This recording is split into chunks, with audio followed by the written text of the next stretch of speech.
So I told you we are following this reference, okay, and these are the page numbers that I am following, and I told you all figures are taken from this reference. So today we are going to discuss about the third one, the column pressure control with vapor distillate and inert. So now we are discussing about the vapor distillate side, okay. So I told you this one is the distillation tower. Now this one is the ascending vapor. So that one is passed through a condenser, okay. So the heat transfer medium or coolant is water. Water is used to condense the liquid, condense the vapor, this vapor to liquid, okay, and that condensed liquid, okay, condensed liquid is collected inside the accumulator, okay, and the collected liquid is recirculated into this distillation tower using this reflux pump. This one is a reflux pump which is used to recirculate this accumulated liquid into this distillation tower. So this one is a process leg. This one is the process leg. Okay. Now here we have, as we have vapor distillate, that vapor distillate is taken from the top side accumulator.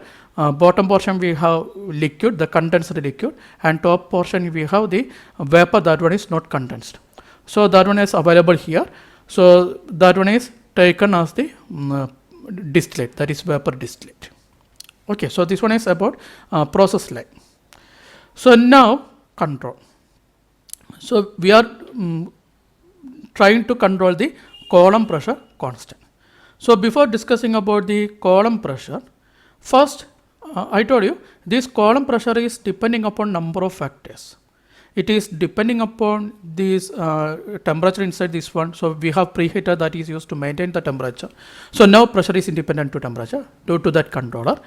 Then it is also depending upon what it is depending upon. This pressure is depending upon this condensation.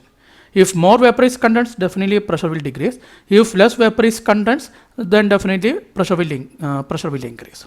Okay. And what is the third thing? The level of liquid inside this accumulator.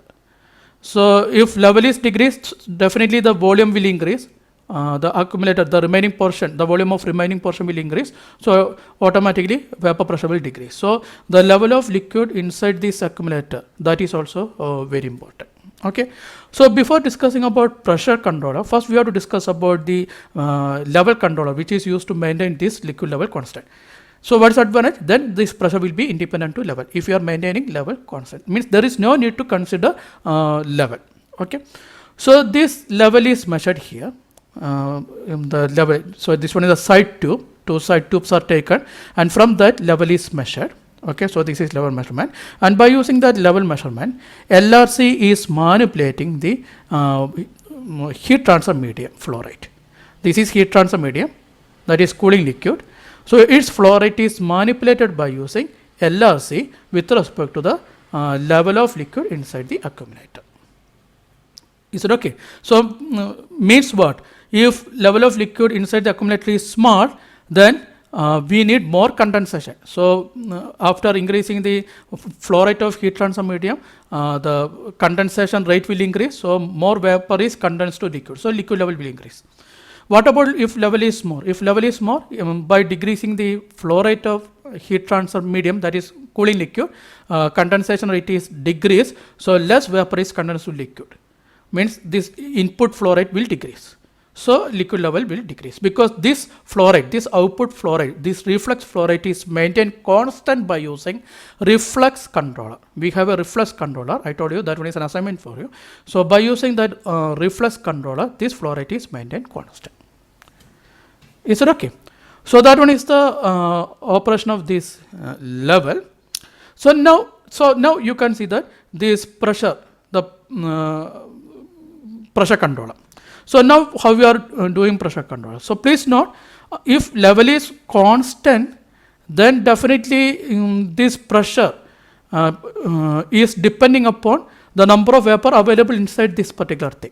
Inside this pipeline, the top portion of this distillation tower and the top portion of vapor. And as it is openly connected, the pressure is almost same. At these 2 points, the pressure is almost same. A slight difference will be there due to this condenser. This condenser will act as a restrictive device. Some resistance is provided by this condenser.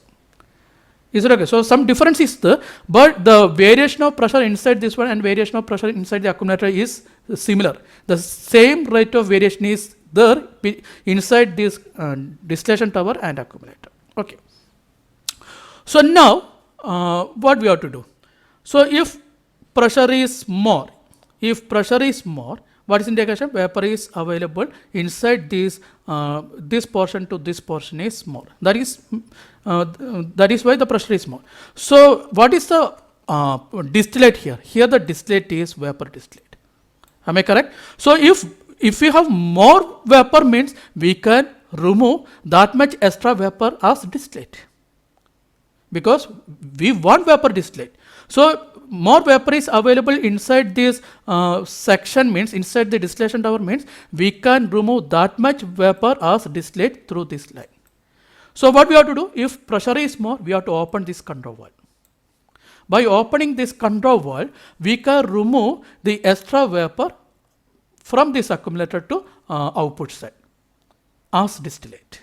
And what about if pressure is small? If pressure inside the distillation tower is small, then the vapor inside this one is small, we don't have that much vapor, so we have to decrease this output, means distillate flow rate. So by closing this control valve, we can reduce this vapor removal, so automatically vapor pressure inside these two connecting line will increase. Okay, so please note,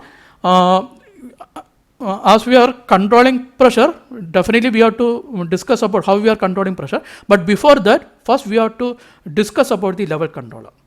Okay, what is the purpose of this level controller? The level controller is used to make sure, means it is used to maintain this pressure constant, or it is used to maintain the relationship between this pressure and level constant, means independent.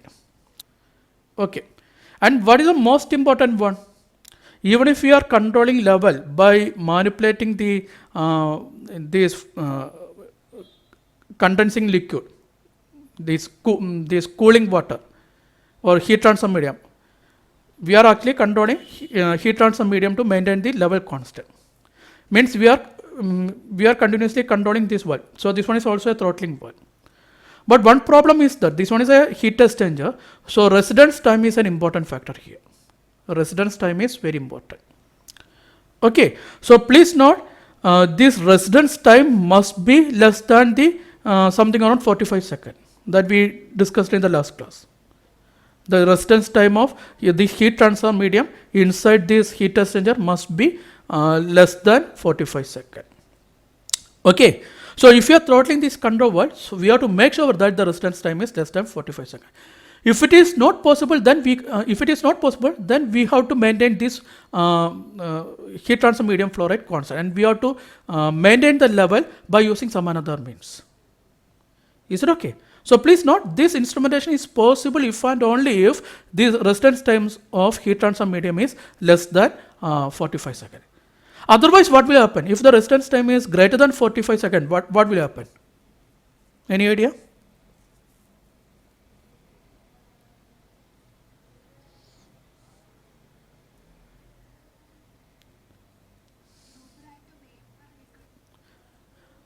What about to process dynamics?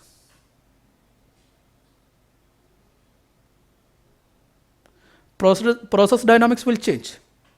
It will increase delay. To minimize the time lag, what we have to do? We have to maintain the residence time less than 45 seconds.